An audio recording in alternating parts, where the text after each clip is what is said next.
Hello my young friends, my name is Jan Opatril and I'm a writer and illustrator as well as a sports angler from the Czech Republic.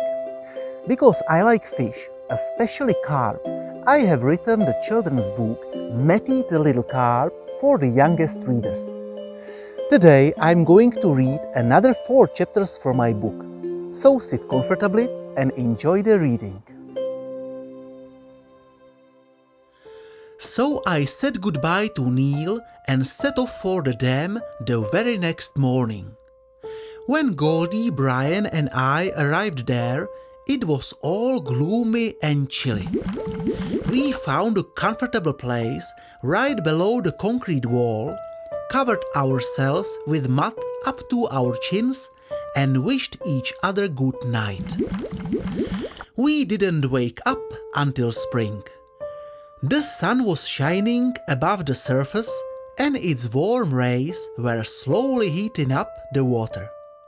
I rubbed my eyes, had a nice stretch and slowly set off on the long journey back with my friends. On the way, we met our old friend Diana the Roach. "You mustn't go to the tire now," she warned. "Why not?" "Because now you have to span." Confused, I glanced at Goldie and Brian. They looked as surprised as me. "You don't know what spanning is?" Diana asked, amazed. "It's something you do every year in the shallows. It's how little children are made. You have to find a lady carp and start a family with her." At once, thinking about the family brought to mind my lost parents, Harry and Evelyn. "Yes, your children, my dear little carp, will hatch from roe and you have to give them names and take care of them. And then take them to school." So we changed direction and headed towards the shallows.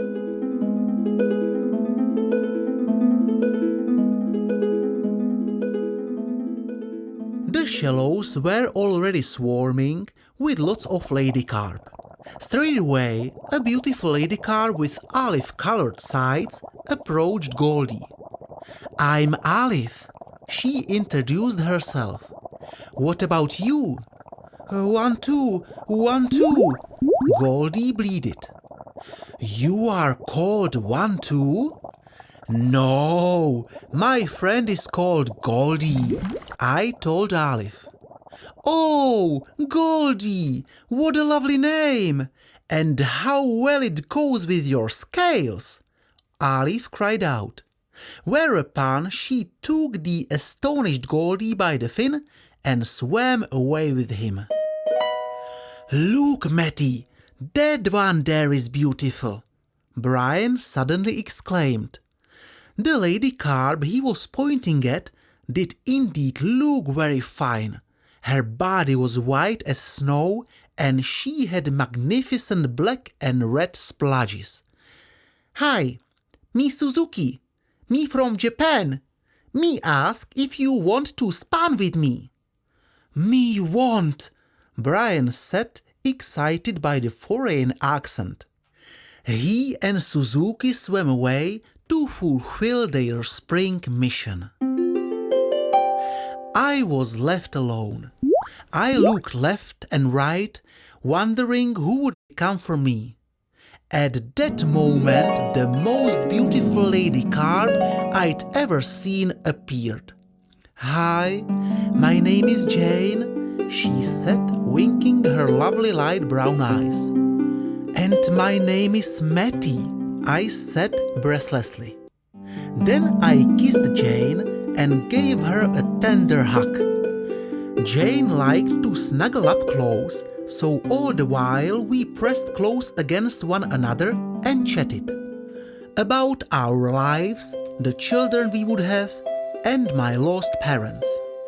"You haven't seen them, have you?" I said in hope. "I'm sorry, Matty, I haven't."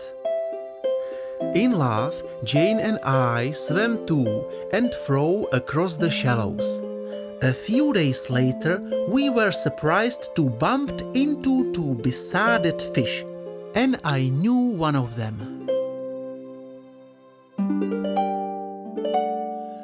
"Hi, Neil," I said to my snake-like friend. "Matty?" the eel bleated in confusion. "Is that you?" "Yes, don't you recognize me?" "You know my eyesight's not good," Neil said apologetically. I introduced him to Jane, and Neil introduced me to his young lady. "This is my Helen," he said proudly, "who is 3 fins shorter than me." "Oh, Neil," Helen the lady eel protested. "You know I am really 5 fins longer." "Are you also getting ready to reproduce?"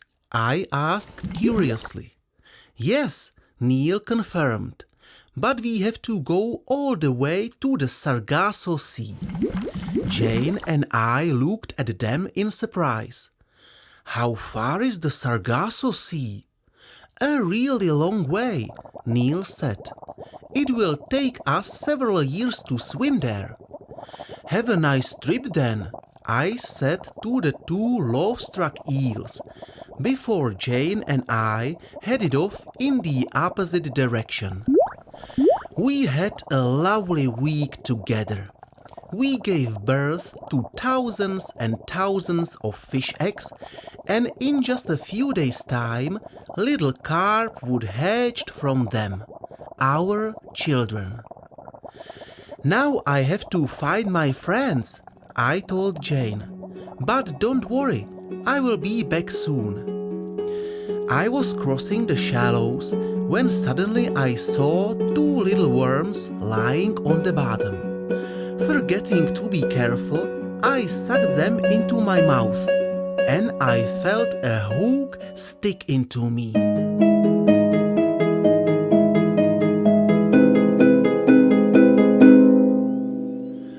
Terrified, I started to fight.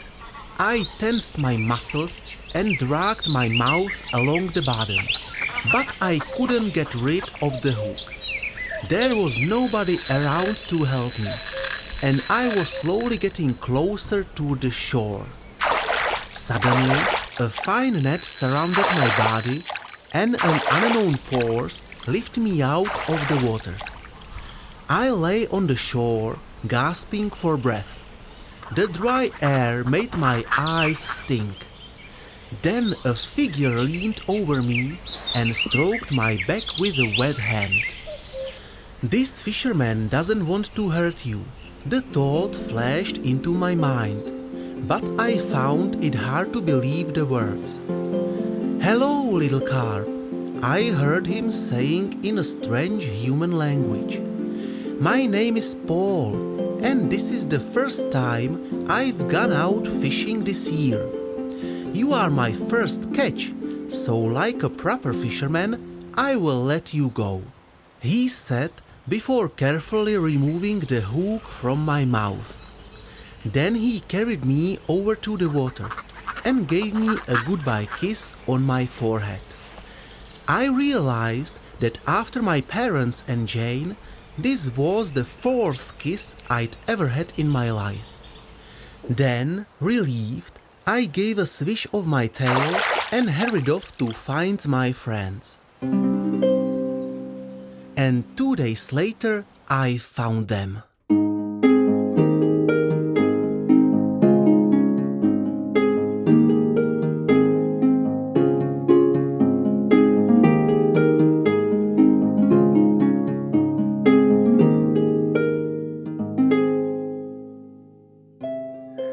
Well, this was another 4 chapters from my book, Matty the Little Carp, for the youngest readers. I hope you enjoyed my reading today. Are you glad Paul the fisherman released Matty back into the water? And how do you think the book will end? If you enjoyed the story, please subscribe. I can't wait to read next chapters for you.